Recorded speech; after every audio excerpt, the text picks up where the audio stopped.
कार्तिक पूर्णिमा पाई उत्सव मुखर चंद्रभागा बेलाभूमि भोरु सूर्य दर्शन सह समुद्र में डंगा भसाई कार्तिक पूर्णिमा को पालन करिसेंती श्रद्धालु माने। ए संपर्क में अधिक सूचना देउछंती मो कोणार्कर प्रतिनिधि संजय पति।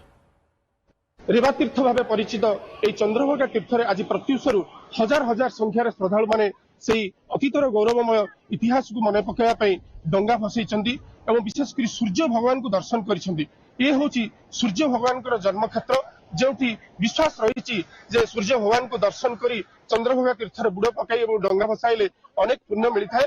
प्रथम तो आपको देखा चाहिए आज पवित्र दिन प्रथम सूर्योदय दर्शन करने चाहिए जो मैंने हजार हजार संख्यार पर्यटक हूँ श्रद्धालु हूँ समस्ते सूर्य भगवान को दर्शन कर को किभली भाव रोग शोक भय मुक्ति मिलने आसी दूर दूरांतर श्रद्धालु मैंने आसकर प्रतिक्रिया नवा आपको ओटीवी को स्वागत कर सूर्य पूजा करते पवित्र दिन कौन रही महात्म्य आज पवित्र दिन पूरा सारा ओडिशा बहुत बहुत मनाती कार्तिक मास को धर्म मास कार्तिक मास जय जगन्नाथ। कौन प्रतिक्रिया आमे कार्तिक मास रे पूरा साधा माने खाई तुलसी पूजा करू। एटा कार्तिक मास धर्मर मास तो एक्चुअली आमे भुवनेश्वर रु आसी चंद्रभागा सेति पई बुड़ पारिकरी एठी सूर्य को अर्घ देलु आ देकी पूजा अर्चना करिकरी खुशी जीवु छुआंकर मंगल कामना सब रोग व्याधि सूर्य को नमस्कार कलु सेति पई बोली निश्चित भाव सब परिवार रोग व्याधि मुक्ति करने आज सूर्य दर्शन कर भगवान दर्शन कर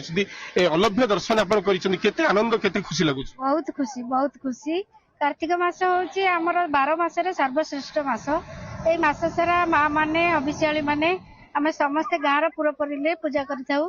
भगवान जगन्नाथ दामोदर बेसरे पूजा पाई थांती आ शेष दिन रे कार्तिक पूर्णिमा रे आमे आसी सूर्य को अर्घ्य दे पिला मानकर स्वास्थ्य मंगल कामना करू।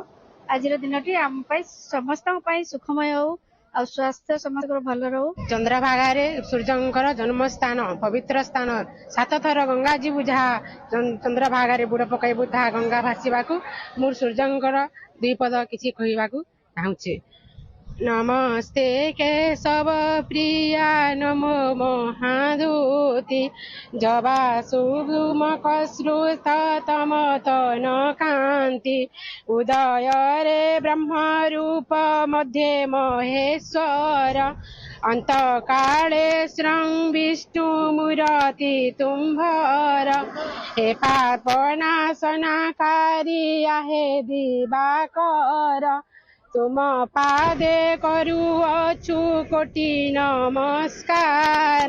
परिवार सहित आम समस्ते आसीचु भगवान विश्वास दयारु आम एठाकु आइचु आमर सब परिवार सह पूर्व पुरुष आमर समस्ते एटा पालन करि आसीचु। चंद्रभागा आमर अति निश्चित भाव जहाँ पूर्व पुरुष से पालन कर पवित्र क्षेत्र जो सांब श्राप जनित व्याधि मुक्ति पाए सूर्य उपासना करते श्राप मुक्त होते तेणु विश्वास रही पवित्र दिन में चंद्रभागा तीर्थ बुड़ पकाई और डंगा भसाइले अनेक पुण्य मिलता है।